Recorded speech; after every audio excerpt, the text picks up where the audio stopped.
How to download PlayStation app on PC.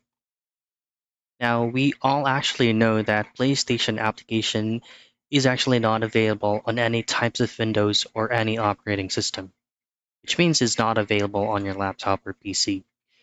But the alternative way of doing this is via an emulator.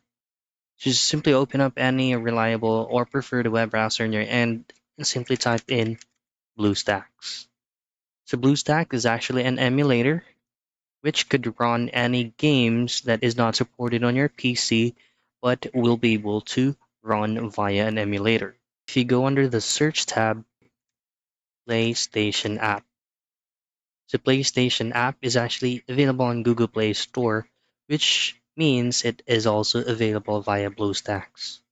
Simply click on Run PlayStation app on PC and it will automatically be downloaded. Install it without any problems and you're good.